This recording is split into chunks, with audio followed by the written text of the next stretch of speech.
Hey, Kyle Wilson here. Welcome to the channel where we talk about metaverse, crypto, NFTs, and gaming. And in this episode, we'll be talking to the founder of Illuvium, Kieran Warwick, and we'll be going into detail about Illuvium, the upcoming launch, the beta, a lot of in-game talk, as well as the land game as well, Illuvium Zero. And we'll also be talking about other topics like the metaverse, as well as the future of Illuvium and the token. So without further ado, we'll just go ahead and dive right in. But before we do, make sure you hit that sub and bell notification if you want to further support my channel. I much appreciate that. And without further ado, let's just go ahead and dive right in.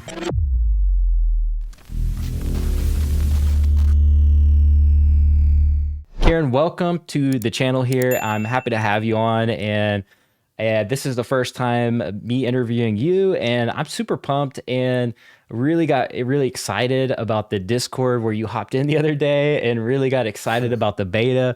So anyways, welcome to the channel, and I appreciate for having you on. So no worries. Thanks so much for having me, Kyle. yeah, no doubt, Very no doubt. excited. So could you just reenact that, maybe that beta reaction one more time for the audience out there?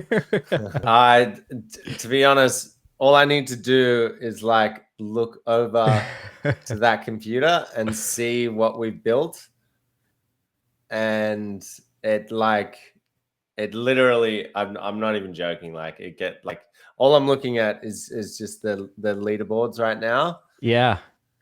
And man, to see it all come together and literally have like it's almost like a dream come true. And you know, we pinch ourselves every single day. We're just so lucky and happy to have the team that we have, to be able to build something so crazy in such a short amount of time. It's yeah, I'm you can't wipe the smile off my face, put it that way. Yeah. And I have, and I'm this happy. Oh, So wow. Yeah. you Well, know, shoot. so Yeah. I'm loving it. Yeah, I feel you. I had it recently and feeling a lot better now. So I feel you on that, and it's no bueno when you have to deal with that. But yeah, it's super exciting, man. Watching you in the Discord and all the excitement coming from you personally, and especially as a gamer, like that definitely translates to me. So I'm super pumped to see what you guys have in store, and I'm not sure if you guys are really gonna open that beta up, but anyways, that it's exciting either way. So I'll just start off with a couple questions. So you know, in terms of the metaverse and everything like that, I know that's kind of a hot topic, so I wanted to touch that real quick. But what does a metaverse mean to you after building the first AAA game set to launch in the crypto NFT space? It's a very, very early space, right? I'm trying to work out what it means.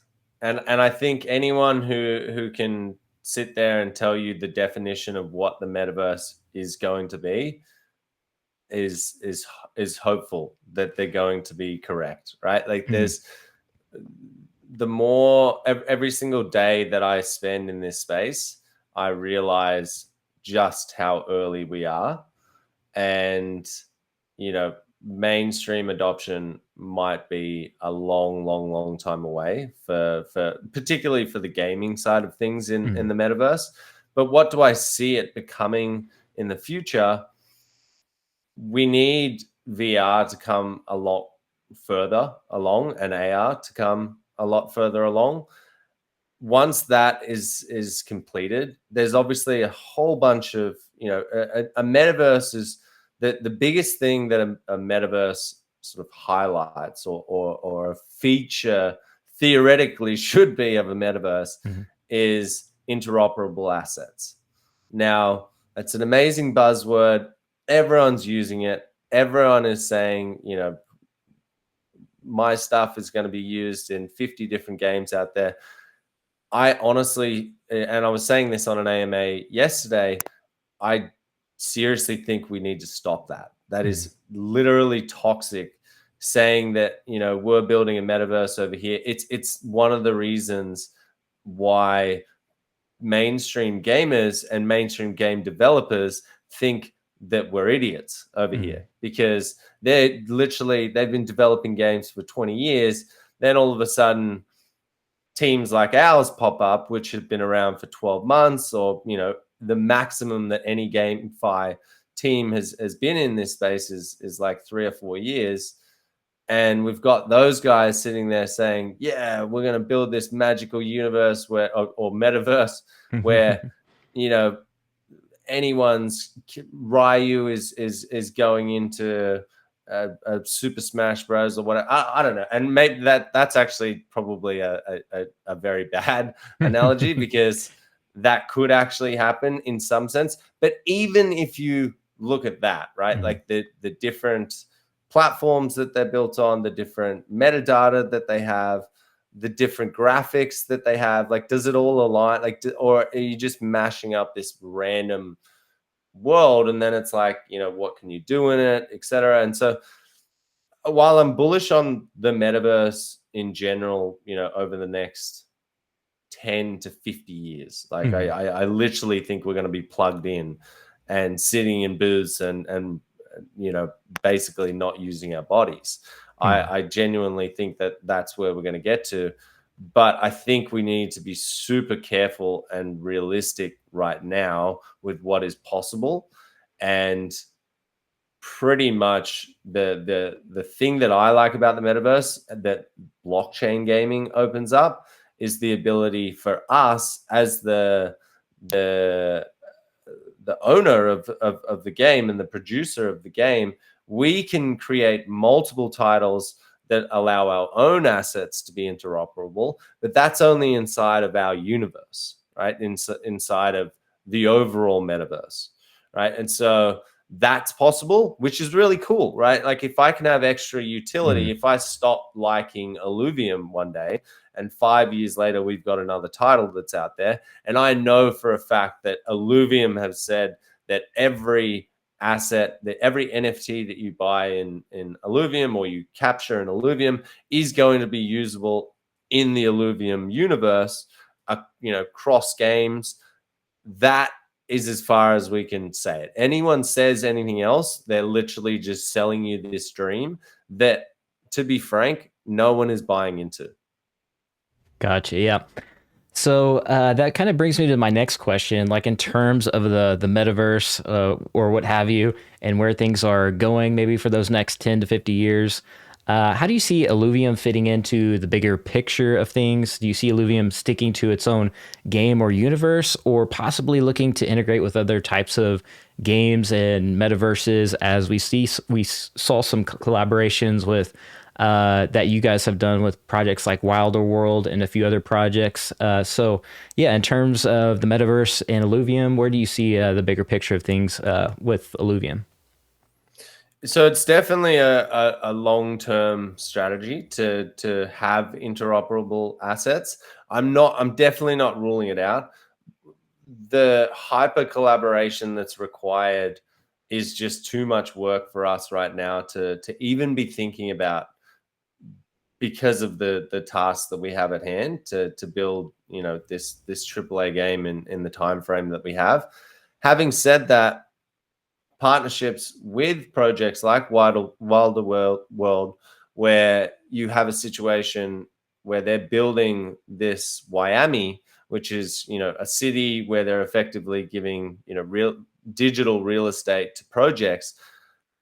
That's not interoperable assets. That's them making an asset and saying, hey, Illuvium people, come into your tower, right? Like, those sort of collaborations we're all about. We've been doing them for 12 to 18 months now, you know, since our existence. Can you know, do I think in the next year or two an Axie is going to be able to just pop into Illuvium and start auto battling? No. Gotcha. Yeah. I mean, when you say it in terms of that, that makes perfect sense. And yeah, it seems like these metaverses are kind of like more like, well, I say metaverses, these platforms are kind of just like ecosystems or clubs, if you will. So, which is still fun, still entertaining, and like Wilder World and other platforms. But when you think of it in terms of Axie, you know, it's, you know, puts things into Well, I mean, perspective. any game, like Yeah. there's so many different complexities that you need to solve, and not like notwithstanding even like the artwork, making sure that it doesn't just look absolutely ridiculous, having a random asset just pop up in your game? Are you going to like, you know, anyway, we can move on from that. Yeah, no doubt, no doubt. Immutable X topic here with Immutable X being one of the main platforms you will most likely launch on. I know that's what you guys are probably in the work on that, but as well as many other projects like VV, GameStop, and many others that are literally to come to the Immutable X ecosystem. Do you see this as like a pro or a con for Illuvium, maybe competition, or do you see it as more of a benefit, or what do you see as the pros and cons to Immutable X and all the projects? And could you go into detail as what you think on that? So I would die if there wasn't competition. I am literally sitting here dying out for once we launch this. I'm going to be sitting here going, please, for the love of God, can someone, you know, you know, you can take that as whatever, you know, arrogance or whatever, but I'm just a highly competitive person. I'm not against, you know, I don't want to be I don't want us to be the only game that's a AAA game on blockchain. I want every single genre to be filled with amazing games so we can show people that this NFT technology that is available now makes the gaming experience so much better. That's what I'm about. I'm about getting people like have that moment that I had when, and it was much more difficult for me to be able to see it because I was looking at a rather lackluster game in all sense of the words. From a gamer, I wasn't impressed by that. The underlying technology, though, of what we can do with this stuff, I absolutely, you know, I love that, right? And so we're going to be the first one, but we need a bunch of different titles in order to keep people in this space. And then the idea is total, you know, I'm against banks and I'm so pro DeFi and what I think it can bring to the world. The idea for me and one of the things that I'm focused on is getting people to come in and not only adopt the new paradigm of gaming, which is that you actually have ownership of your assets, but also that you are learning and you're now gaining access to all of these different other protocols which will help you throughout your life. That is another thing that I'm, you know, really focused on. And I think we have this ability that not many other sectors inside crypto do, in that it's really easy for someone to understand a game and how to play it. And the reason why I was so adamant about implementing so many DeFi aspects like governance and staking and revenue distributions and full decentralization is because I believe in it. You know, I believe in decentralized finance and I think it is going to be the future. And so if we can go ahead and onboard, you know, 1 million, 10 million, 50 million players over the next decade, they're going to be learning DeFi by playing our game. And that sort of an education will hopefully then end up, you know, rolling into a whole bunch of new adoption of DeFi users, and then the entire crypto space is going to be propped up by it. That's sort of one of my mini side goals. Yeah, no doubt. I mean, it does make it fun to actually use a protocol or interact with it when you're thinking of it in terms of a game. You know, you get to use the SILV in game, and it just makes it more appealing and more fun, especially like you said, that younger demographic. I think it definitely makes, you know, the crypto side or the blockchain side of things make more sense and more appealing for sure. So I totally agree with that. Now, my next question, I heard you mention this on a previous AMA just recently, and you said Illuvitars might be bigger than land. Could you maybe explain or Jesus. expound? I know. Everyone is jumping onto this. So yeah, I mean, there's a couple of reasons. So the first reason is that we've set it up so that we've set the game up, and this is Illuvium 0. This is Illuvium, and then obviously, you know, any other games that we bring out after that. But there's no way for you to upload your own avatar, right? You can't upload a CryptoPunk. You can't do it. You have to have an Illuvitar, right? And it's connected to your wallet. And so what we've done is we've made it so you can actually mint one for free. Obviously, you need to pay the gas costs. We'll eventually move that to layer 2, so you're not paying. It essentially should be free. But yeah, we've got, you know, a situation where gamers love to flex. They love skins. They love avatars. Crypto people love profile photos. They, you know, obsessed with them. Look Yeah. at mine. I'm rocking an ETH lizard at the moment, and shout out to those guys. They're doing well. And so yeah, it's all about the flex, right? Of actually, you know, having something that no one else can have, because you've gotten a super rare accessory, or you've got a super rare base plate that might be a holographic. Like, there's so many variations that you can create. And instead of just going to a button, it shows the interface, which is just another, like, tell me you've seen an interface like that for any other PFP project out there. Oh wow, yeah, I see that. Yeah, so I'm seeing the Illuvitars and accessories, and then you have the, let's see, base alluvial, random accessory, semi-random accessory, eyewear, mouthwear, Base bodywear. alluvials that you go and mint. You can mint an unlimited amount of them. You can then pick a random accessory, which will cost you a little bit less because you don't know what you're getting, or you can pay a little bit more and get a specific accessory. And then you can either choose to, you can also gain accessories through in-game achievements, tournaments, and different things like that, like leaderboard stuff. And then the idea is that all of these accessories are very rare. We're constantly creating new ones, and very similar to how we set up the alluvials and how they're attached to a bonding curve, which makes them rarer over time.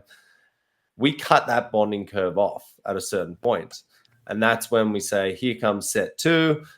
If you weren't able to get set 1, it's not our problem. Totally sorry. If you want it, there's other people who have already caught it on the marketplace. But when set 1 ends, I'm assuming that they're going to put up the premium of those NFTs quite a bit.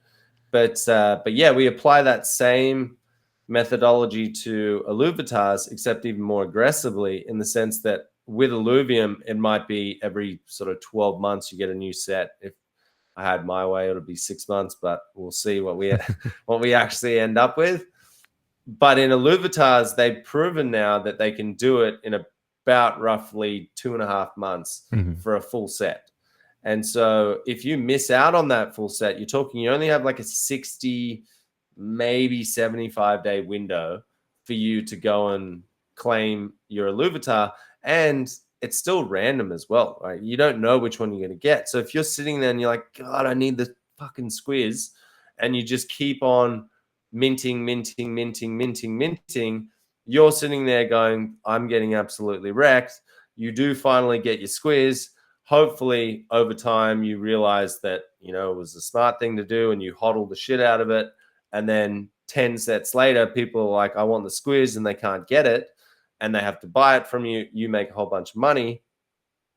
But yeah, the point there is that there's enough randomness, there's enough unique items. They're drawn, you know, they're all hand-drawn pieces, and, you know, we're generating them and seeing if the accessories are generated, and then we see if they fit. If they don't fit, we have to create another accessory for them. So, like, the detail that we've gone to with the Illuvitars is pretty insane. And we've added in a bunch of scarceness, a bunch of unique items that you can add onto them. And so it's like the ultra flex, basically. Yeah. I'm looking at them now, and they look pretty amazing. And I love the, like, those Kanye style glasses that I really love that look, but there's a couple other ones that I really look like on that as well. But I could literally see collectors like dedicating a lot of time just to this, honestly. Like, Hmm. maybe they kind of stink at the game or whatever. I could literally see collectors coming in just to collect Illuvitars. I mean, that may be a thing, so That's the crazy thing. We've made so many avenues for you. Like like it's not a maybe. There will be NFT snipers out there that look at it and go, okay, they're already doing it with our emotes that we had in the balancer set. Like there's people out there that are holding 6 emotes. It's like, come on, dude, you really need to flex 6. You have 6 Illuvium accounts. You're going to have an emote for each one. No, you're out there playing the market. Mhm. And what they're doing is they're smart. They're going, okay, these guys have nearly 1 million people that have registered for their game, right? Already pre-launch without a beta. It's ridiculous, right? It's insane. Yeah. And we make that public knowledge, right? So people look at that and they go, okay, I'm now going to purchase as many of that Genesis set 1 as possible. And you'll see there'll be accounts that have 10 squeezes, 10 fucking groks, all of that kind of stuff. And they're doing it because they know that eventually there's going to be 10 million players. There's going to be set 8, which is out, and none of the only way that you can get it is to go and buy it off that guy, right? And so you're exactly right. There's definitely going to be people out there like that, and the best part about it is, right, like you can look at that and be like, well, they've just fucking triggered a continual cash grab, right? Like it's just an unlimited minting Right. for the rest of time. You just go into that, you build up your Illuvitar, you bond it, and you've gone and spent 5 ETH. Like, what the hell is going on? But and in any normal business, I would be sitting here trying to like really sell you on like all of the features and the benefits and whatever, and try and shy away from the fact that this is going to generate a shit ton of revenue. But I don't have to do that because we send all the revenue back to you guys anyway. You Hmm. know what I mean? So Yeah. if you're staked in the protocol, you're getting the Illuvitars revenue. Hmm. And Illuvitars is not like land where there's going to be a 3-day huge chunk of purchases that we then need to distribute to people. We're talking about a continual revenue stream where as new users come in, the onboarding process says, where is your Illuvitar? You click on it, it sends you to the interface. You can either mint your free one so you don't look like a loser, and then go on your merry way. If you've got a bit of bucks and you want a bit of personality in there, then start minting a bronze or a silver or whatever. So Yeah. but the point there is that it's juicy ongoing revenue for investors of Illuvium. Yeah, I mean, I love that. I love all aspects of that. The collectible side, if you're staking ILV, but yeah, like for instance, I have this is the first back here, the first NFT on VV right here, and these physicals actually like are sold out. Like you can't really, they're really rare, and on the app in VV, they're like really expensive now. But I also bought that comic as a flex. Like there's only 200 of those in the world at graded 9.8. So yeah, when I see something like this gets my brain just spinning like in a good way. And so that gets me really excited. It makes me want to go and collect them right now because I know that there'll be a flex for sure. Like I also come from Fortnite where I was season 1 John Wick skin, and if somebody offered to buy my John Wick, I'm not selling that thing unless they're giving me a fortune, because I'm gonna run Mm-hmm. around in Fortnite with that John Wick skin and look like, a hard flex. Like, yeah, I've been here for a while. Like, I am an OG. And right, and that's kind of what it is. It's like I'm an OG and a Illuvium when it comes to these Illuvitars. So I 100% agree, and it gets me excited. The way you say that as Yeah, well. So no, you're exactly right. And coming from Fortnite, yeah, I'm sure you wouldn't sell it, but imagine if you had the ability to sell it. yeah. How much different is that? And then I know you say that, but then the old ode but it's true, which is every man has his price, right? Which is you're gonna sell at some point, right? They Right. either Yeah. I don't know if you're married or whatever, but you know your partner is gonna be like, I'm sorry, dude, you're taking that deal, right? At Yeah. some point, you know, and that's how markets are made. But yeah, the key is to building a game that people actually are okay with spending money purely on cosmetic things. To say, hey, look at me, I'm better than you because I have this, you know, polka dot suit on, or whatever it is, and the best games in the world can achieve that. Mhm. Shitty games can't even dream of doing that. They won't even start because they know no one's going to buy them, right? And so, you know, that's the key, is that you need to, if the expectation is solely on, I'm going to pay $10 to go travel somewhere. I'm going to go pay $10 to cure my shard. I'm then going to capture my beast, which is going to be worth $40, and I'm going to sell it and I'm going to make my $20 profit. Eventually, that economy breaks down as well. Mhm. You need to have external value being spent on things that don't expect, where people don't expect to get a return on, Mhm. basically. And yeah, that's cosmetics, how they work. Obviously, you're well aware of that with Fortnite, and that's exactly what we're trying to replicate with Illuvium. No doubt. No doubt. So that kind of brings me to my next topic, land, which I'm sure you're excited about.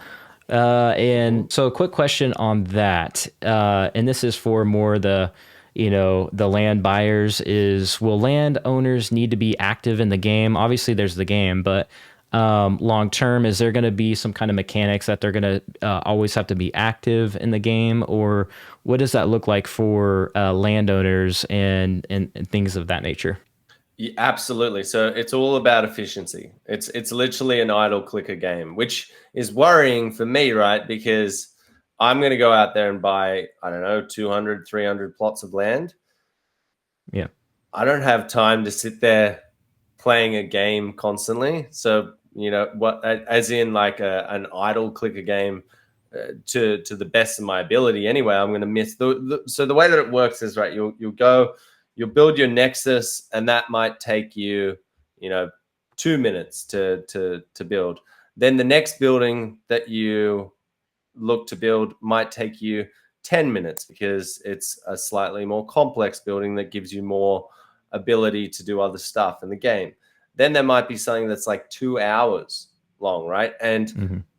my point there is, there's an amount of time where you can either sit there and wait and do nothing, or you can do what you're probably going to do, which is go off and do, you know, your content creation stuff, blah blah blah. But what that's going to mean is you're going to come back in 15 minutes, not 10 minutes. So you actually lost 5 minutes of efficiency there, and that's going to cost you ultimately in the amount of fuel reproduction that you can produce. You know, so the answer is yes. You need to be, we've turned land into a utility, but if you're not utilizing it, i.e., playing the game, then you're not going to be producing much fuel at all. So yeah, the next question would just be, if landowners aren't active, or maybe like, they get caught up in some kind of like life event or something like that, and they're not active in the land game, will that affect resources in the game, or what does that look like when it comes to something like that?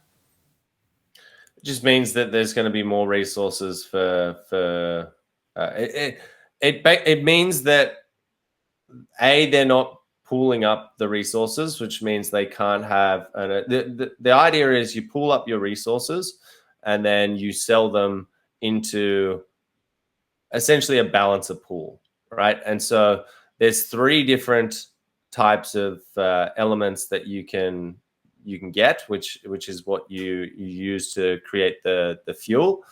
And if one for whatever reason, if shards happen to be in super high demand, right, that's going to be a stage where people are looking for that element, right? Like they need that element in order to get it, and so the price is going to go to a premium because everyone's looking for shards. Theoretically, the people who own the land that have that element, that's their time to either they can be, this is kind of the game theory and the funness behind it, they can hold off. They can say, no, we know we're the barons of this world and we have all these elements compiled. We're not going to sell them to the main game. And then you're going to see the price increase even further. Now, at some point, one of those landowners theoretically goes, okay, well, I'm getting such a premium on this. This is bullshit. I'm going to do it. So he goes and sells it. And then the other landowner sells it. And then all the landowners panic and go, oh my God, everyone's selling. And then all of a sudden the price of shards is really cheap because there's so much of that element that has been put into the system. Now, we've got a fail-safe inbuilt in the DAO in that we provide, there's only 5% of the resources that are provided on the Illuvium Zero side. And there's 95% is provided by the DAO. And essentially what that allows us to do is step in and make sure that there's the pricing of whatever we set the price of shards, travel, blah, blah, blah, it won't go off its peg by more than 25% either way, right? That's when the DAO steps in and controls it.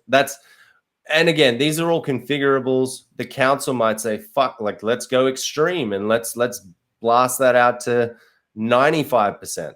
That is very, very scary because obviously that gives a lot of power to the landowners then, because they're basically saying, and I'm not even joking, I fully expect unions to set up where you literally have like tier 4 holders where you can only gain access to this Discord if you have a tier 4 land, where they all sit there and they're like, okay, what's our strategy here? So we can't let it get to the point where it's like the fucking landowners have gone on strike and they're not selling any resources. And so therefore shards are non-existent in the main game. That would kind of break the entire system. So we needed to put in a failsafe. But the amount of game theory and strategy that can go into being a landowner makes it super fun. But you have to have someone playing your land, or you need to be playing it yourself. And that's where it's interesting, because the people who have the money to go and buy like 30 plots, 40 plots of land, they don't have the time to mine those resources and build up their base, right? And so to be honest, there's so many variables that are floating around my head of what is actually going to happen in Illuvium Zero, the synergies between Illuvium Zero and Illuvium. But you know, I like the fact that we put a failsafe in so it can't go too crazy, but I also like that there's enough room for a bit of anarchy if what I think happens does actually happen. Yeah. So it sounds like there's going to be some fun mechanics there involved, and I can see that coming to fruition probably in the future at some stage.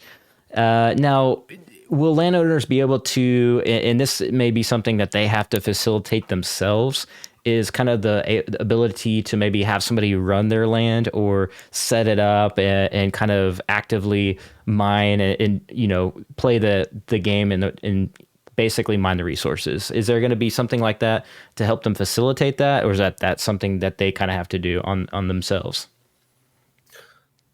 So we're going to build in a very, very basic layer, which will allow, essentially think of it as dual account ownership. So where you've got account owner and you've got admin or user, right?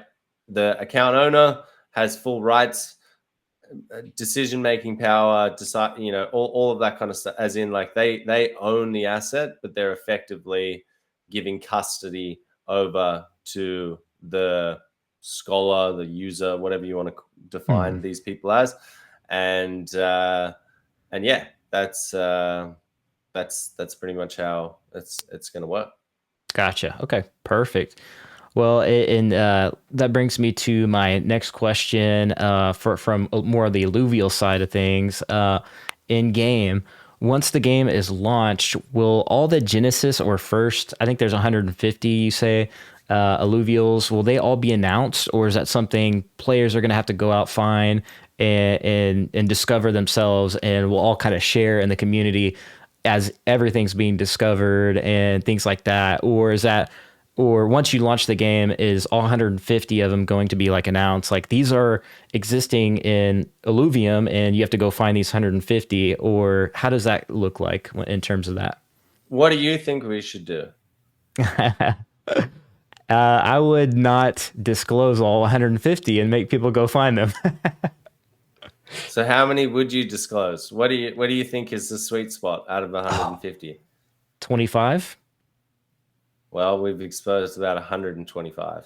Oh, 125. Yeah, I saw the in the Discord for sure. But no, we've to be realistic, we've shown about, I think, half of them, maybe slightly more, but yeah, there's certainly going to be plenty of alluvials that you run into that we haven't leaked. yeah.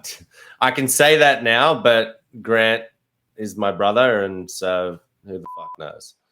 Yeah, so yeah, we'll see 150. Are you guys gonna absolutely cap it at 150, or is there like a surprise, like that you guys will release more than 150? So do you mean in the first set? Yeah, in the first set. There's no comment from me there. All right. Well, I'm looking forward to it. And like, I also came from the Pokemon world as well. I used to own a lot of first editions. I had this whole huge binder of like some of the rarest cards, like in today's terms, and my mom just gave it away, no big deal. Oh, and they're probably worth, don't even talk. Yeah, they're worth fortunes probably now. But yeah, so that gets me definitely excited as far as that goes, for sure. So yeah, I mean, we had our Pokemon cards. When I say we, Grant and I, we had our Pokemon cards stolen from us, and same thing, full binder, like 5 Charizards. Like I was so good at convincing people in the schoolyard that my Squirtle was better than your Ramfire that was holographic. Like I was just a master at it. I think that's when I first started selling. Was like 4 or 5 years old when I was selling myself, and I was like, all right, you're going in for a pitch here. He's got what you want. How are we going to set it up? How are we going to friend ourselves here? Get in. Once we're in, we go for the kill and we get the card. And that was the strategy over and over and over and over again. And yeah, so we absolutely loved the card game, the TV show. Oh my God, when that would come on, we'd run down the stairs. Like, it was ridiculous. But I think it was Vulcan actually very much offended me the other day. It was like 6 months ago, and we were talking about, he was like, so there's only going to be 150. And I'm like, 150? Yeah. And he's like, and then he DMs me. He's like, bro, there was like a secret Pokemon at the end. I'm like, dude, whoa. I hope you're joking right now. So yeah, I am aware of that. I do.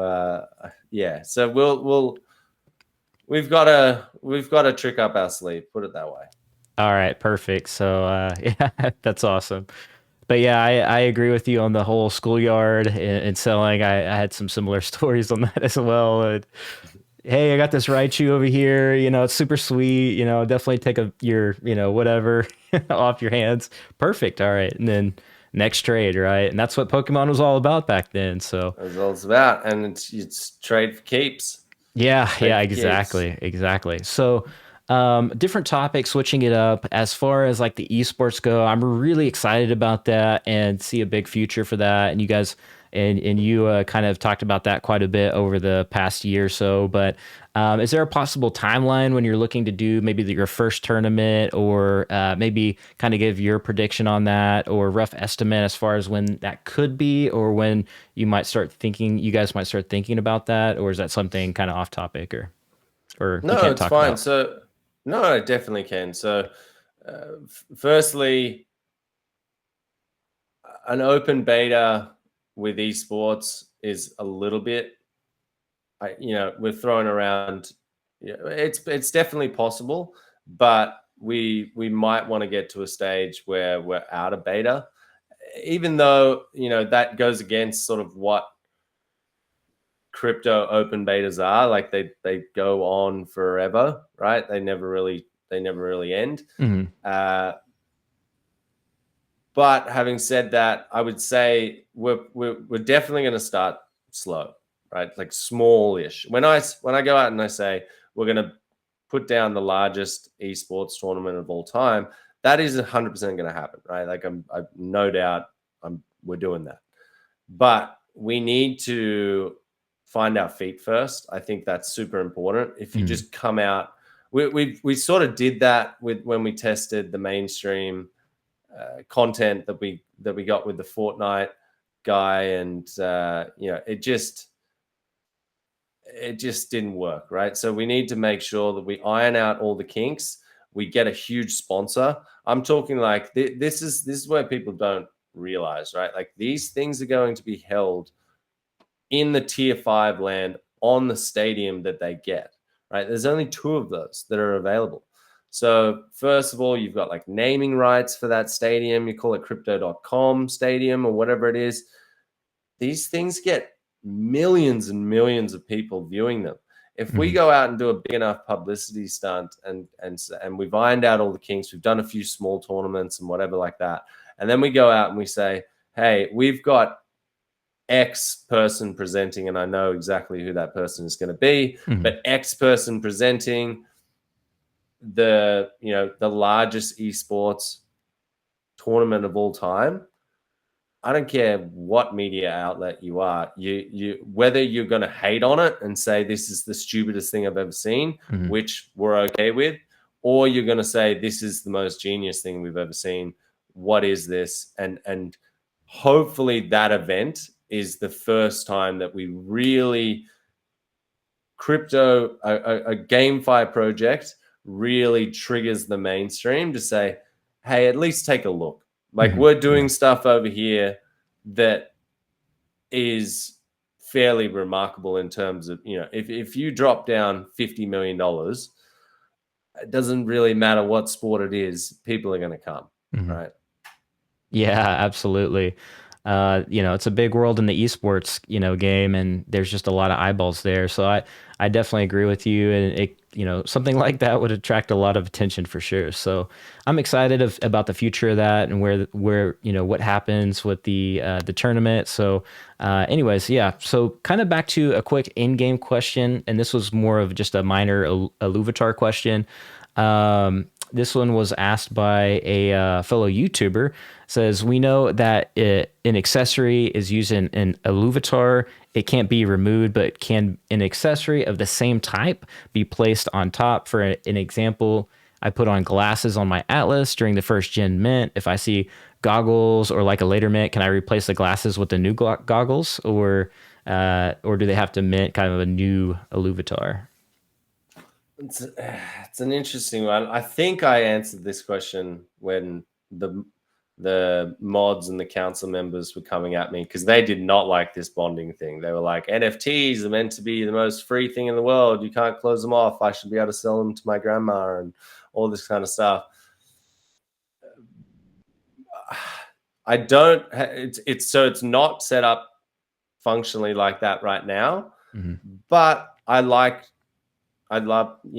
hearing new ideas. I'm not set on anything in terms of what we've actually functionality wise. It wouldn't be that hard for us to be able to allow someone to do that. What I'm trying to avoid, right? And I would need to think through this, probably not on an AMA, and I will. Hmm. And I'll let the community know. But what we're trying to avoid happen is some guy gets really lucky and he mints something that's a really good base, and then he goes out and he takes the risk of minting a whole bunch of accessories, blah blah blah, and maybe he mints 30 accessories, and he goes, all right, well, this one's going to be perfect for the squiz. This necklace is good. I'm going to give him this tattoo, blah blah blah, and someone just goes, oh my god, I fucking love that squiz. I want that squiz. It then goes and sells for 20 ETH, right? Or some stupid amount of money, right? Then if you have the ability for people to unequip their accessories, the chances are that there's going to be some person out there that has the ability to unequip a bunch of accessories and get pretty close to that 20, 30, 50 ETH Illuvitar, which then immediately halves the value of that Illuvitar. And I don't think that's right. It's not what the game's about. It's not what the Illuvitar game is about, if you know what I mean. It's literally about representing yourself. It's not designed to be some huge aftermarket, sell them for hundreds of millions of dollars type thing. It's literally for you to flex in the game. Now, if inadvertently that means that the value of these things goes up crazily because people are like, I really want this unique thing that I can't get anymore and whatever, great. But the idea is build your Illuvitar to represent you. The thing about the thing that CryptoPunks have down so well is they've got these little features in them and people recognize with them, right? And you see it with the celebrities when they finally buy a CryptoPunk or an ape or whatever. They choose one that looks similar to them because they want it to represent them. That's their metaverse avatar, and so that's what Illuvitars is all about. And the people who know the game know it the most, right? Like they're the ones who will pick up the accessories, all that type of stuff. The guys who are out there sniping and using this as another project to get gains on in NFTs, they're going to be at a little bit of a disadvantage if they don't understand what Illuvium is. Yeah, I totally understand. And for me, in my perspective, I think I'm good either way, to be honest. Like if I'm having this one of one type of Illuvitar, I'm totally good with that too, So for my main thing, it's going to be wanting to collect those Genesis the first set Illuvitars. But that's it. Yeah. So, okay. And this next question would be kind of like the future of Illuvium and how many game modes you could possibly have. But how many game modes are there currently total for new viewers out there? And do you guys plan on releasing more game modes? Yeah, I mean, we always have plans. I think there's 4. So there's the training grounds, the Leviathan arena, the ranked arena, and the overworld. I guess you would call a mode. I mean, in terms of like ranked modes, then you're looking at or battle modes. Then there's 3. Right? There's the training, which is what is essentially beta 1. That's the thing that I've been playing. That's been blowing my mind. That's specifically there. It's basically just wave after wave of alluvials come at you. They randomly change which characters and composition comes at you. So you constantly have to think, okay, I've got nature coming at me now. I've got fire coming at me now. I've got water. What am I going to come up? And so the training grounds is really cool. The ranked arena, that's where you're just going to go up against people with a similar skill level to you, and that's where we normalize all of your alluvial assets. So if you've got a Ramfire level 50, then you can't bring it in and go and wreck people. It all gets normalized. The Leviathan arena, which is probably where you're going to see me just hemorrhaging all of my ETH, is an arena where it's no holds bar, right? Where there's no normalizing of the attributes of the alluvials. It's literally just if you've got tens of millions of dollars and you're willing to go sweep the marketplace for the best composition, because you got to remember as well that we're already talking to like MOBA, Mobalytics and stuff like that, where these sites are literally going to build the meta and work out what the best team compositions are. And so for a whale, it's going to be very, and obviously, you know, like I don't want to say that, you know, it's a guaranteed win if you go out and buy a deck full of, you know, ridiculous tier 5 alluvials, but you know, you are at a much higher advantage, and that's why we've got to have the two arenas. But having said that, if I was to say face Aaron, and right now I have a hell of a lot more capital than Aaron does, if I was to just go out and buy a whole bunch of tier 5s, he would probably still be willing to go into the Leviathan arena with me, as long as the bet wasn't too high. If it was like under 1 ETH, I reckon he would go in there with me, purely based on the fact that he's way more skilled at the game than I am. So just to give you an idea that it's not all like you can't just buy your way through it. Skill is a huge factor of this game, like ridiculous factor of this game. Gotcha. Perfect. Well, yeah, there's definitely going to be a lot of grinders and hardcore, you know, team fight tactic pros coming in, I assume. So I'm excited to just watch some of these guys play it out too. So, and definitely would love to see you and Aaron in the Leviathan. So I'm starting to get scared, to be honest. I'm about to be exposed. The next question would just be something similar, like as far, and you may not have an answer or maybe can't answer this one, but how many games do you expect to build in the ILV ecosystem in the future, I guess? No idea. I mean, way too hard to answer. Or I guess I'll let you guys try and work out how many games you think we're going to make, because we're building this studio. It's not like, you know, you get to, our plan is to get to like 400 500 people in the DAO. That I think that's about optimal, right? I genuinely don't think we need to get to the stage of like 10,000 people, but you know, 500 people in the DAO is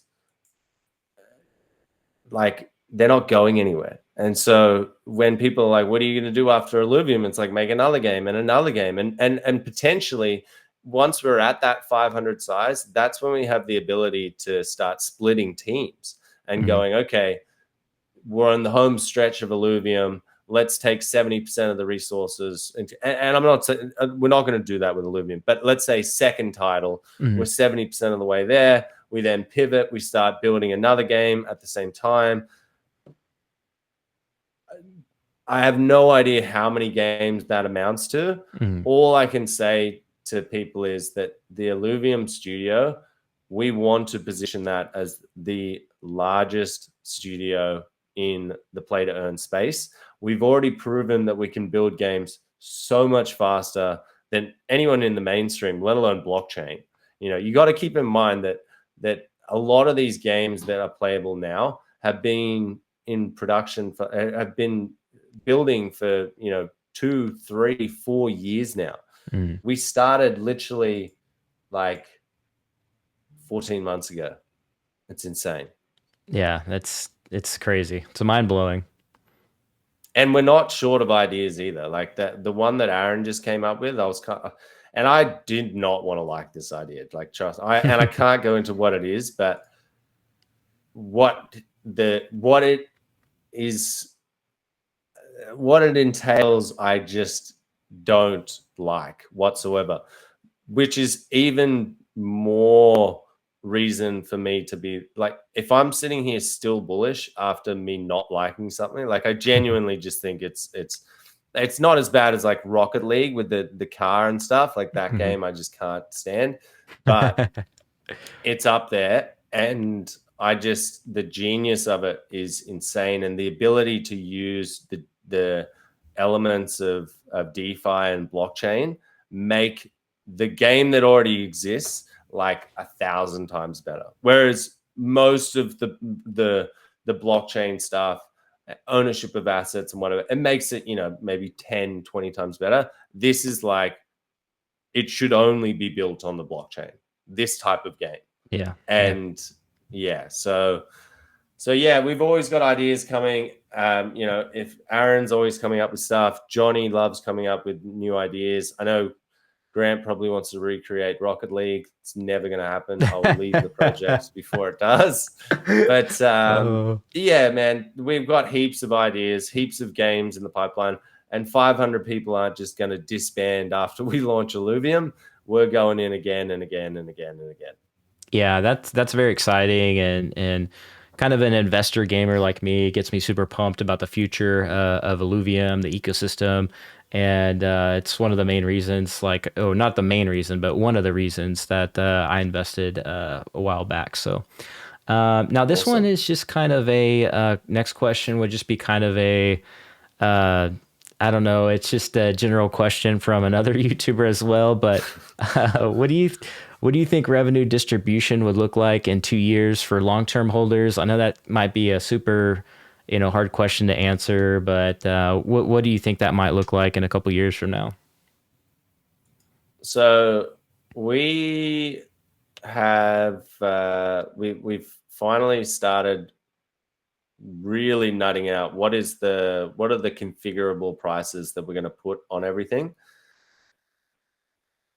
To be honest, it's like super low what we have what we put into our initial, I guess, inputs, but the revenues are the thing that people don't realize is that the revenue with a game like Axie, for example, is essentially you're getting that revenue from the marketplace fees, right? You're getting it from people purchasing and selling Axies, right? That buy and sell fee, I think it's 4.5% or something.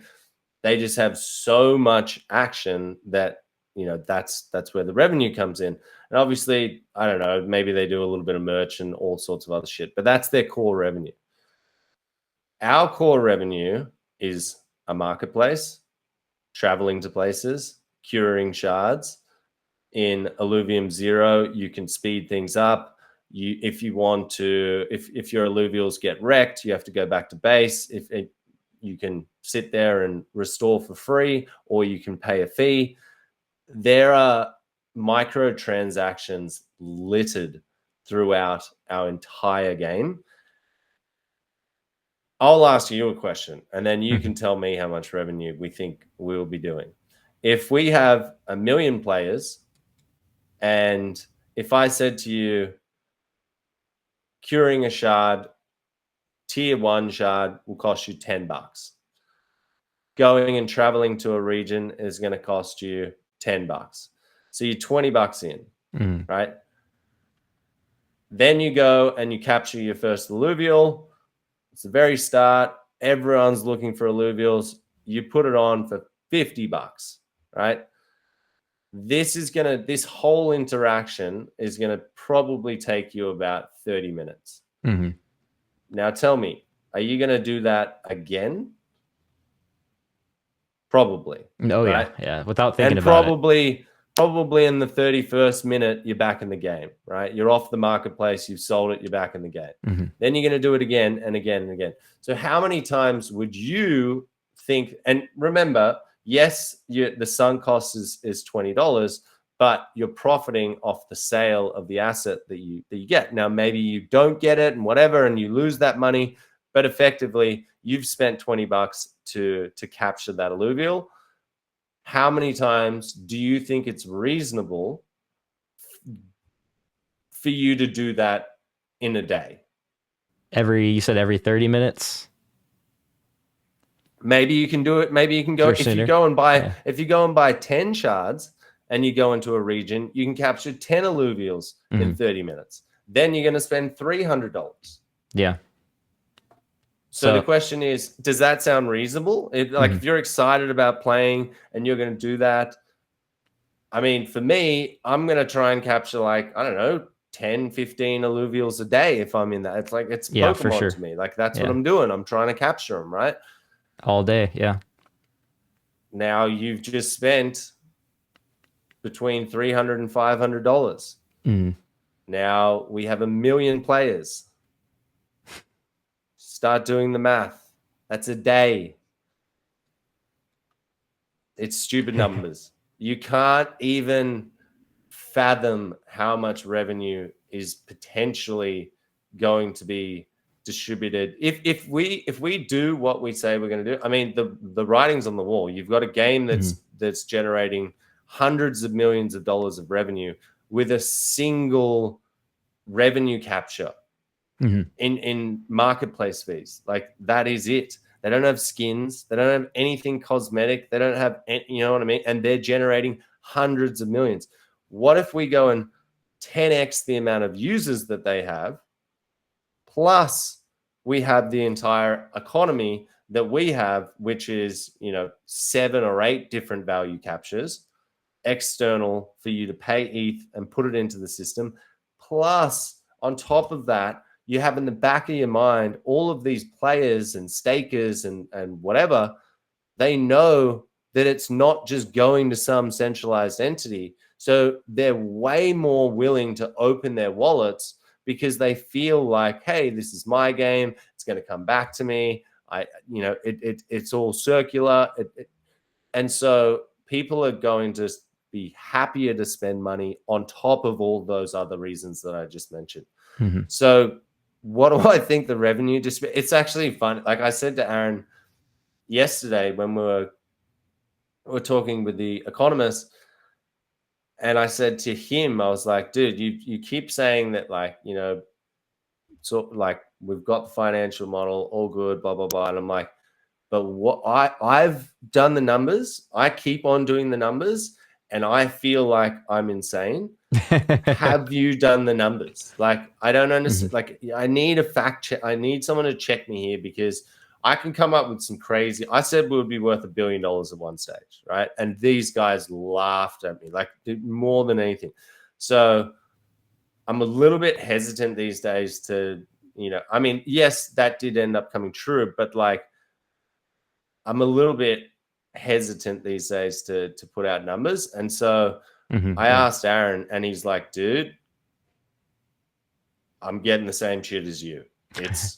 And when Aaron says that stuff, when Aaron, like, he's not talking about it because he's like, what if this is actually true? Like, who the fuck, like, it could be so much revenue. But the key here is that we need to make sure that it's sustainable revenue, right? Like, it doesn't matter. The most important thing, I would rather do 50 times less and it be sustainable than, go out with something that is purely based on the fact of getting new people to come in, and I just want to sell my thing for more than what I put into the game, right? That's also like a Ponzi tokenomics scheme.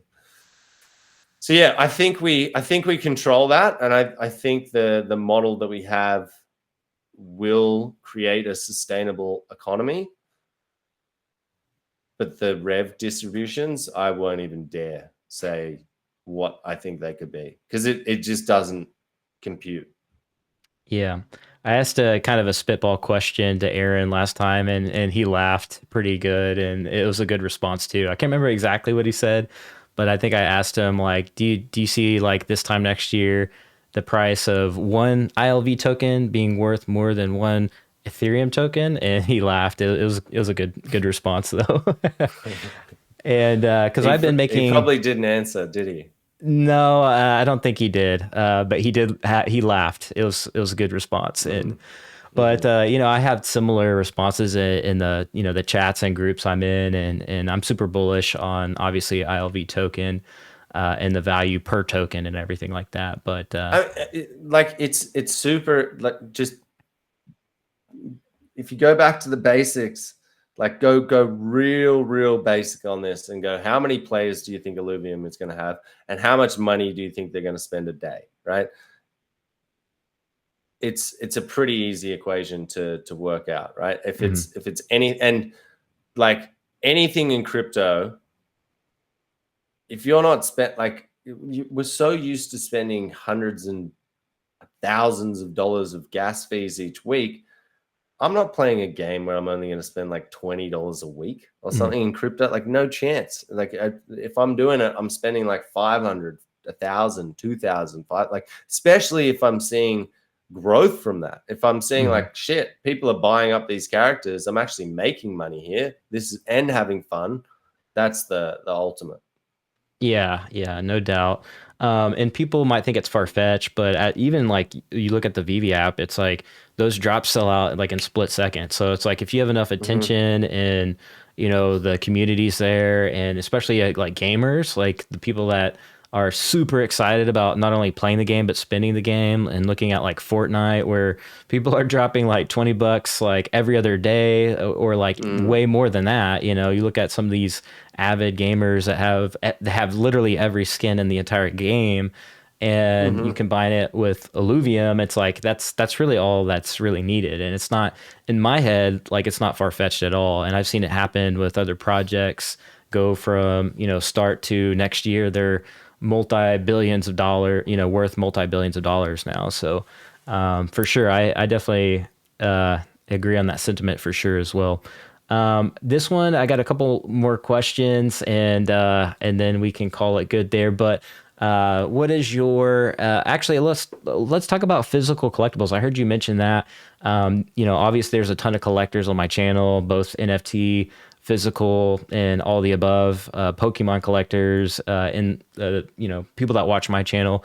But in terms of the artifact, like, selling Clonex to Nike and Basie partnering with Adidas, I see a lot of potential for physical goods to really go mainstream as well, that are connected to NFTs and NFT-based games.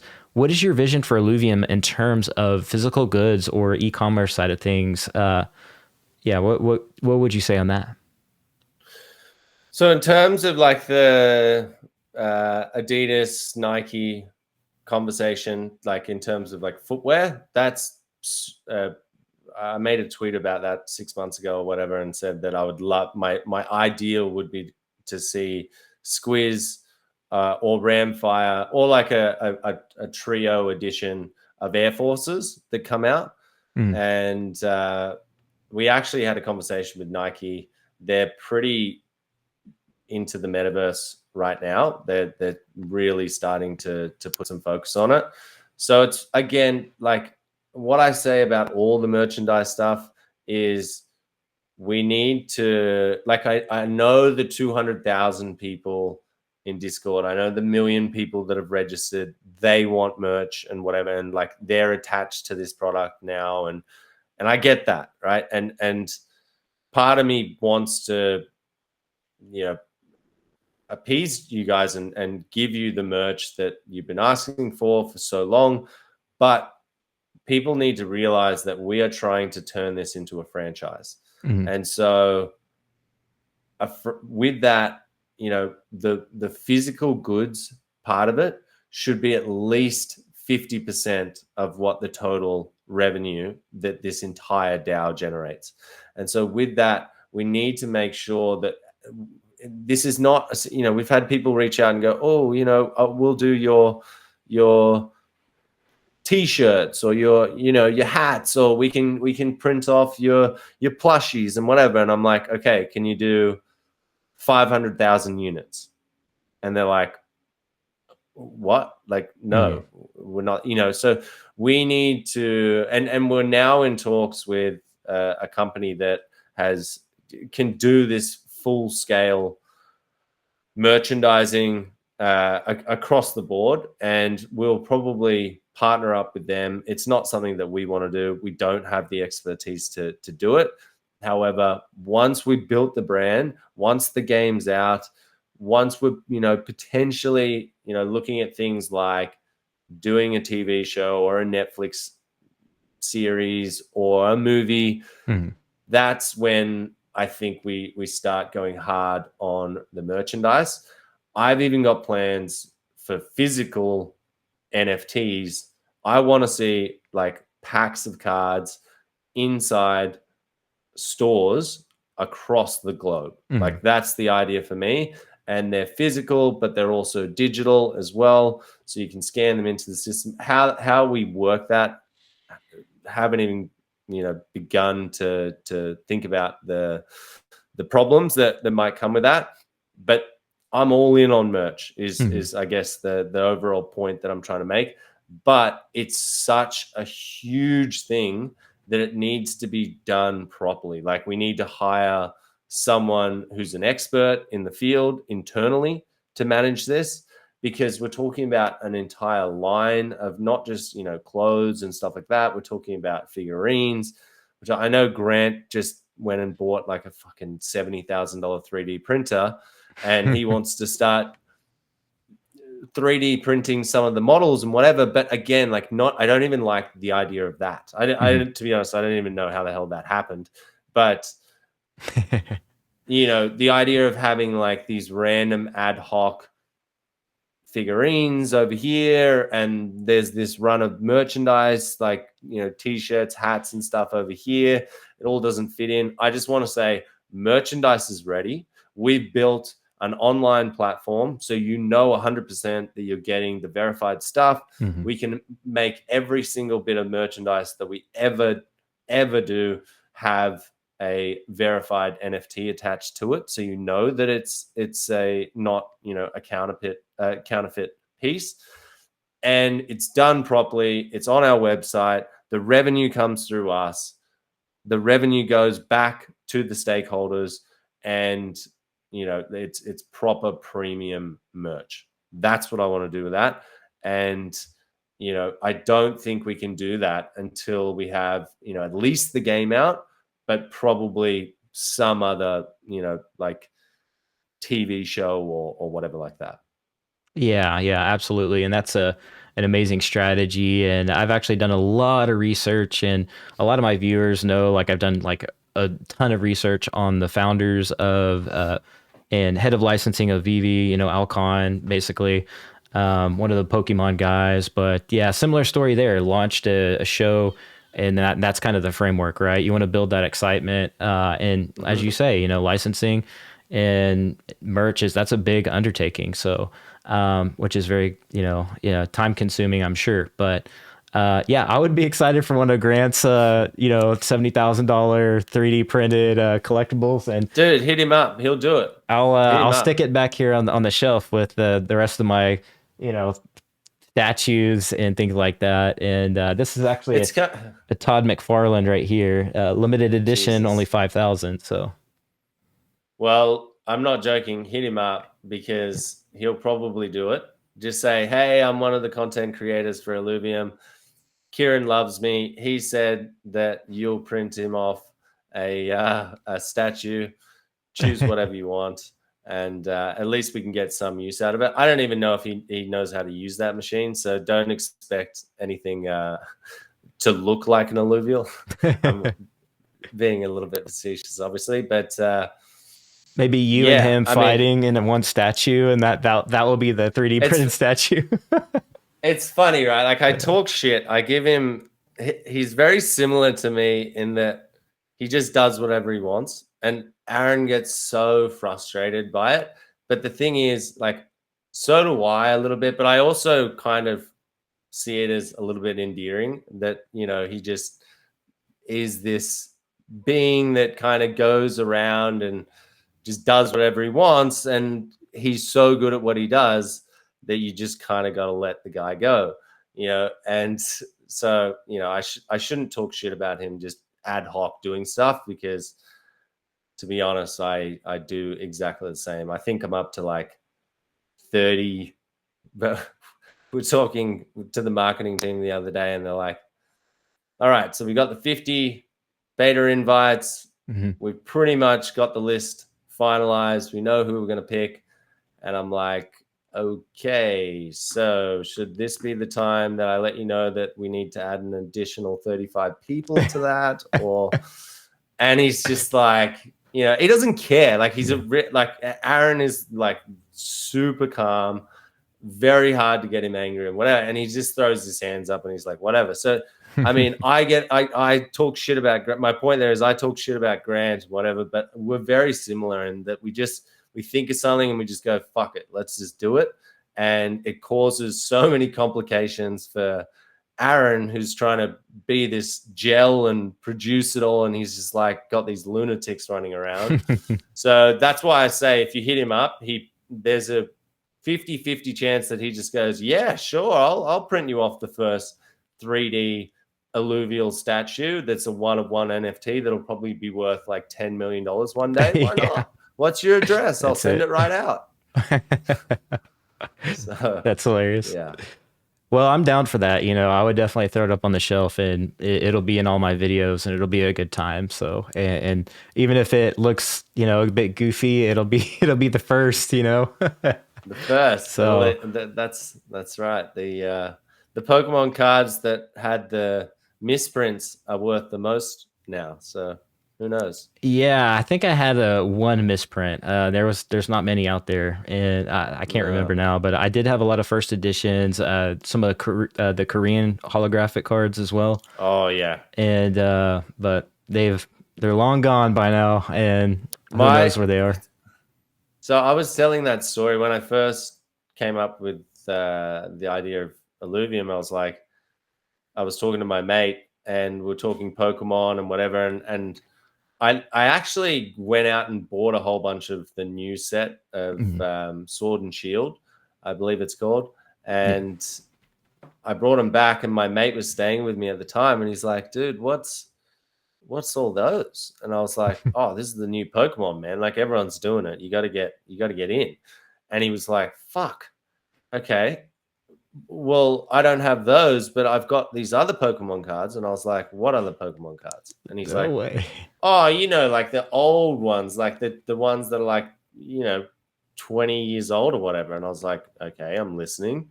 And he's like, yeah, but they're not worth much because they're like the Japanese kind. I'm like, bullshit. I'm like, dude, get. And he's like, they're at my farm, blah blah blah. I'm like, is there anyone at your farm right now? So he was sitting. We worked out that he was sitting on like 35 grand worth of Pokemon cards. That's insane. Yeah. All right. So last question. What is your favorite game mode? So kind of a fun question, but I don't know if you have a favorite game mode. I know you mentioned like the open world, but do you like the beta more, or what's kind of your favorite game mode? Well, it's a tough question, right? Because I don't have the overworld to play, so it's a little bit biased. But I have to say, if the training grounds was not training grounds and I was coming up against another player, I don't think you're getting me off that auto battle. Like I genuinely don't think like the addiction side of it is there. You just need to be knowing that you're pummeling someone else. Like the computer, when you get up and I'm, to be honest, it's probably laughing at me right now, but there's the satisfaction that you get from beating someone. I think that's going to override my love for being in the open world, Pokemon-esque, recreating that vibe that I had when I was young, because it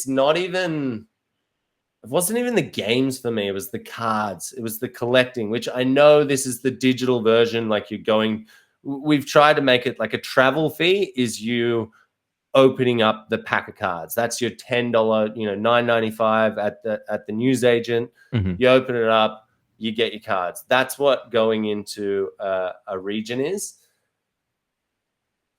But there's just something about PvP that makes it so much more compelling. Like it's obviously the competitive side of it, but yeah, I don't know. So for me, probably I think I'm going to end up being a huge auto battler in the ranked arena and the Leviathan arena. That's probably where you'll find me.